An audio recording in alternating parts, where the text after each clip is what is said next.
स्वधाम से जी अच्छा रिकॉर्ड कर रहे हैं अभी जी। देवताओं की भगवान से स्वधाम सिधारने के लिए प्रार्थना तथा यादवों को प्रभात क्षेत्र जाने की तैयारी करते देखकर उद्धव का भगवान के पास आना। श्री सुखदेव जी कहते हैं, परीक्षित, जब देवऋषि नारद वसुदेव जी को उपदेश करके चले गए तब अपने पुत्र सनकादिकों, देवताओं और प्रजापतियों के साथ ब्रह्मा जी, भूत गणों के साथ सर्वेश्वर महादेव जी और मरुद गणों के साथ देवराज इंद्र द्वारका नगरी में आए। साथ ही सभी आदित्य गण, आठों वसु, अश्विनी कुमार, ऋभु, अंगिरा के वंशज ऋषि, 11 रुद्र, विश्व देव, साध्य गण, गंधर्व, अप्सराएं, नाग, सिद्ध, चारण, गुहुक, ऋषि, पितर, विद्याधर और किन्नर भी वहीं पहुंचे।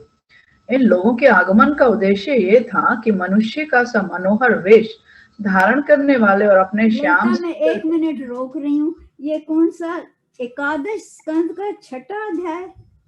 Yes aunty, 6। ये तो देवताओं का भगवान से स्वधाम से धारने वाला यही? हाँ जी यही है। चलो ठीक है, ठीक। इन लोगों के आगमन का उद्देश्य ये था कि मनुष्य का सा मनोहर वेश धारण करने वाले और अपने श्याम सुंदर विग्रह से सभी लोगों का मन अपनी ओर खींचकर रमा लेने वाले भगवान श्री कृष्ण का दर्शन करें, क्योंकि इस समय उन्होंने अपना श्री विग्रह प्रकट करके उसके द्वारा तीनों लोकों में ऐसी पवित्र कीर्ति का विस्तार किया जो समस्त लोगों के पाप ताप को सदा के लिए मिटा देती है। द्वारकापुरी सब प्रकार की संपत्ति और ऐश्वर्य से समृद्ध तथा अलौकिक दीप्ति से दैदीप्यमान हो रही थी। वहां आकर उन लोगों ने अनूठी छवि से युक्त भगवान श्री कृष्ण के दर्शन किए। भगवान की रूप माधुरी का निर्निमेष नयनों से पान करने पर भी उनके नेत्र तृप्त न होते थे। वे एक टक बहुत देर तक उन्हें देखते ही रहे। उन लोगों ने स्वर्ग के उद्यान, नंदनवन, चैत्ररथ आदि के दिव्य पुष्पों से जगदीश्वर भगवान श्री कृष्ण को ढक दिया और चित्र विचित्र पदों तथा अर्थों से युक्त वाणी के द्वारा उनकी स्तुति करने लगे। कंटिन्यू। देवताओं ने प्रार्थना की, स्वामी, कर्मों के विकट फंदों से छूटने की इच्छा वाले मुमुक्षु जन भक्ति भाव से अपने हृदय में जिसका चिंतन करते रहते हैं, आपके उसी चरण कमल को हम लोगों ने अपनी बुद्धि, इंद्रियां, प्राण, मन और वाणी से साक्षात नमस्कार किया है। अहो आश्चर्य है अजित, आप माइक, रज आदि गुणों में स्थित होकर इस अचिंत्य नाम रूपात्मक प्रपंच की त्रिगुणमयी माया के द्वारा अपने आप में ही रचना करते हैं, पालन करते और संहार करते हैं।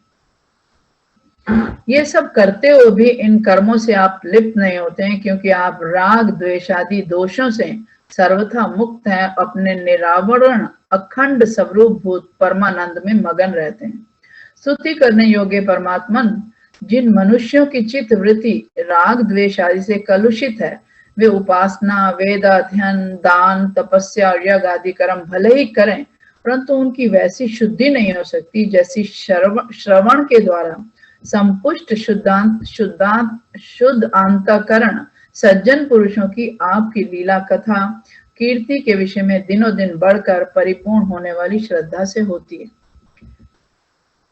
मननशील मुमुक्षु जन मोक्ष प्राप्ति के लिए अपने प्रेम से पिघले हुए हृदय के द्वारा जिन्हें लिए लिए फिरते हैं, 5 रात्र विधि से उपासना करने वाले भक्त जन समान ऐश्वर्य की प्राप्ति के लिए वासुदेव, संकर्षण, प्रद्युम्न और अनिरुद्ध इस चतुर्व्यूह के रूप में जिनका पूजन करते हैं, और जितेंद्रिय धीर पुरुष स्वर्ग लोक का अतिक्रमण करके भगवत धाम की प्राप्ति के लिए तीनों समय जिनकी पूजा किया करते हैं, याज्ञिक लोग तीनों वेदों के द्वारा बतलाई हुई विधि से अपने संयत हाथों में भविष्य लेकर यज्ञ कुंड में आहुति देते और उन्हीं का चिंतन करते हैं।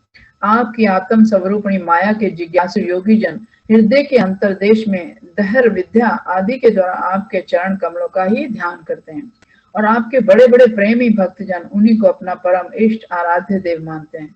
प्रभु, आपके वे चरण कमल हमारी समस्त अशुभ वासनाओं विषय वासनाओं को भस्म करने के लिए अग्नि स्वरूप हों। वे अग्नि के समान हमारे पाप तापों को भस्म कर दें। प्रभु, ये भगवती लक्ष्मी आपके वक्षस्थल पर मुरझाई हुई बासी वनमाला से भी सोत की तरह स्पर्धा रखती है, फिर भी आप उनकी परवाह न कर भक्तों के द्वारा इस बासी माला से की हुई पूजा भी प्रेम से स्वीकार करते हैं।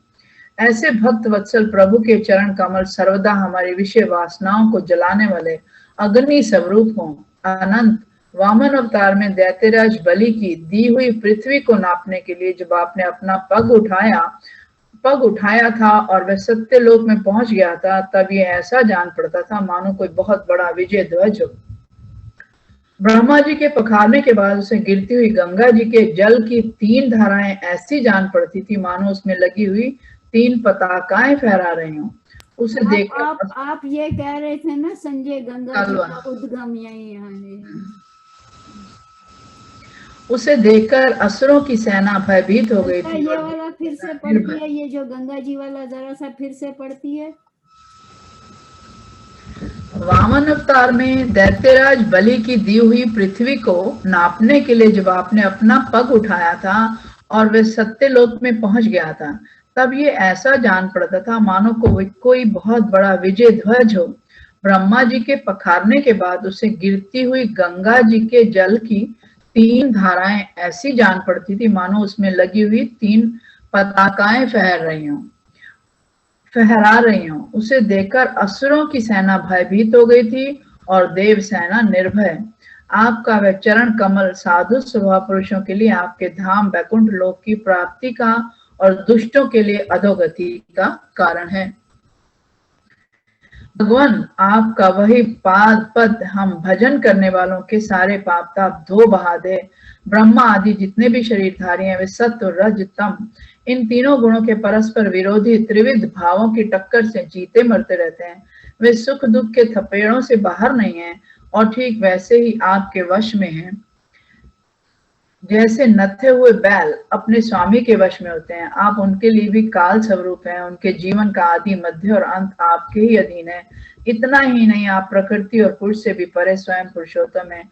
आपके चरण कमल हम लोगों का कल्याण करें। प्रभु, आप इस जगत की उत्पत्ति स्थिति और प्रलय के परम कारण है, क्योंकि शास्त्रों ने ऐसा कहा है कि आप प्रकृति पुरुष और महत्व के भी नियंत्रण करने वाले काल हैं। शीत संपदा जी को मिल गया आपको? म्यूट पे हैं संपदा जी आप? म्यूट पे हैं संपदा जी अभी आप? म्यूट पे हैं अभी आप संपदा जी? संपदा जी म्यूट पे हैं आप? पता नहीं इनको मिला है कि नहीं।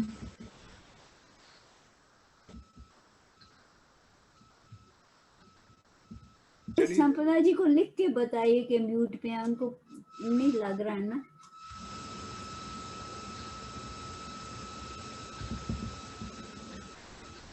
Can I go ahead? हाँ जी, आप चलिए। हाँ जी। प्रभु, आप इस जगत की उत्पत्ति स्थिति और प्रलय के परम कारण हैं, क्योंकि शास्त्रों ने ऐसा कहा है कि आप प्रकृति पुरुष और महत्व के भी नियंत्रण करने वाले काल हैं। शीत ग्रीष्म और वर्षा काल रूप 3 नाभियों वाले संवत्सर के रूप में सबको क्षय की ओर ले जाने वाले काल आप ही हैं। आपकी गति अबाध और गंभीर है। आप स्वयं पुरुषोत्तम हैं। ये पुरुष आपसे शक्ति प्राप्त करके अमोघ वीर्य हो जाता है और फिर माया के साथ संयुक्त होकर विश्व के महतत्व रूप गर्भ का स्थापन करता है। इसके बाद वह महतत्व त्रिगुणमयी माया का अनुसरण करके पृथ्वी जल तेज वायु आकाश अहंकार और मन रूप 7 आवरणों परतों वाले इस सुवर्ण वर्ण ब्रह्मांड की रचना करता है। इसलिए ऋषिकेश, आप समस्त चराचर जगत के अधीश्वर हैं। यही कारण है कि माया की गुण विषमता के कारण बनने वाले विभिन्न पदार्थों का उपभोग करते हुए भी आप उनमें लिप्त नहीं होते। ये केवल आपकी ही बात है। आपके अतिरिक्त दूसरे तो स्वयं उनका त्याग करके भी उन विषयों से डरते रहते हैं। 16,000 से अधिक रानियां आपके साथ रहती हैं। वे सब अपनी मंद मंद मुस्कान और तिरछी चितवन से युक्त मनोहर भौं के इशारों से और सुर तालों से प्रौढ़ सम्मोहक काम बाण चलाती हैं। और काम कला की विविध रीतियों से आपका मन आकर्षित करना चाहती है, परंतु फिर भी वे अपने परिपुष्ट काम बाणों से आपका मन तनिक भी ना डिगा सके, वे असफल ही रहीं। आपने त्रिलोकी की पाप राशि को धो बहाने के लिए 2 प्रकार की पवित्र नदियां बहा रखी हैं। एक तो आपके अमृतमय लीला से भरी कथा नदी है और दूसरी आपके पाद प्रक्षालन के जल से भरी गंगा जी।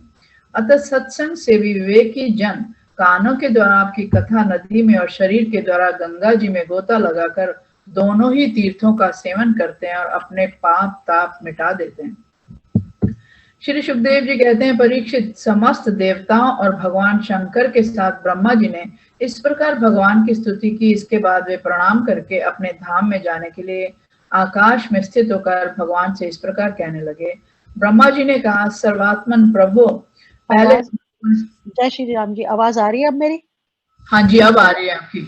आपको मिल गया आपको? हाँ, अभी वो ठीक करवाया ना तो हो गया। हाँ, मिल गया। ब्रह्मा जी ने कहा, सर्वात्मन प्रभु, पहले हम लोगों ने आपसे अवतार लेकर पृथ्वी का भार उतारने के लिए प्रार्थना की थी, सो वह काम आपने हमारी प्रार्थना के अनुसार ही यथोचित रूप से पूरा कर दिया।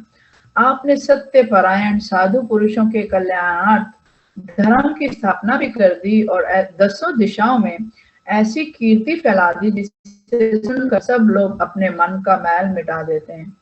आपने ये सर्वोत्तम रूप धारण करके यदुवंश में अवतार लिया और जगत के हित के लिए उदारता और पराक्रम से भरी अनेकों लीलाएं की। प्रभु, कलयुग में जो साधु स्वभाव मनुष्य आपकी इन लीलाओं का श्रवण कीर्तन करेंगे, वे सुगमता से इस अज्ञान रूप अंधकार से पार हो जाएंगे। पुरुषोत्तम सर्वशक्तिमान प्रभु, आपको यदुवंश में अवतार ग्रहण किए 125 वर्ष बीत गए हैं। सर्वाधार, अब हम लोगों का ऐसा कोई काम बाकी नहीं है जिसे पूर्ण करने के लिए आपके यहाँ रहने की आवश्यकता हो। ब्राह्मणों के शाप के कारण आपका ये कुल भी एक प्रकार से नष्ट हो ही चुका है, इसलिए वैकुंठनाथ, यदि आप उचित समझें तो अपने परम धाम में पधारिए और अपने सेवक हम लोकपालों का तथा हमारे लोगों का पालन पोषण कीजिए।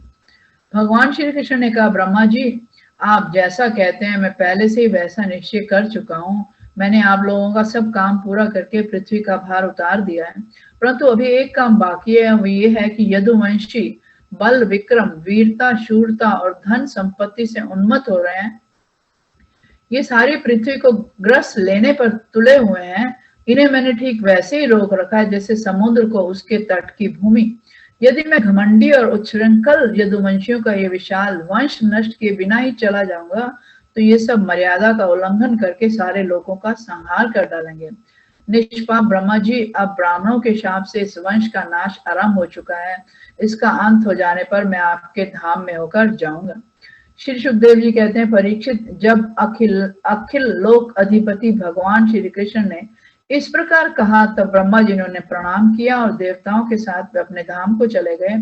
उनके जाते ही द्वारकापुरी में बड़े बड़े अपशकुन, बड़े बड़े उत्पात उठ खड़े हुए। उन्हें देखकर यदुवंश के बड़े बूढ़े भगवान श्री कृष्ण के पास आए। भगवान श्री कृष्ण ने उनसे ये बात कही। भगवान श्री कृष्ण ने कहा, गुरुजनों, आजकल द्वारका में जिधर देखिए उधर ही बड़े बड़े अपशकुन और उत्पात हो रहे हैं। आप लोग जानते ही हैं कि ब्राह्मणों ने हमारे वंश को ऐसा शाप दे दिया है जिसे टाल सकना बहुत ही कठिन है। मेरा ऐसा विचार है कि यदि हम लोग अपने प्राणों की रक्षा चाहते हो तो हमें यहाँ नहीं रहना चाहिए। अब विलंब करने की आवश्यकता नहीं है। हम लोग आज ही परम पवित्र प्रभात क्षेत्र के लिए निकल पड़े। प्रभात क्षेत्र की महिमा बहुत प्रसिद्ध है। जिस समय दक्ष प्रजापति के शाप से चंद्रमा को राज्य क्षमा रोग ने ग्रस लिया था, उस समय उन्होंने प्रभात क्षेत्र में जाकर स्नान किया और वे तत्क्षण उस पाप जन्य रोग से छूट गए। साथ ही उन्हें कलाओं की अभिवृद्धि भी प्राप्त हो गई।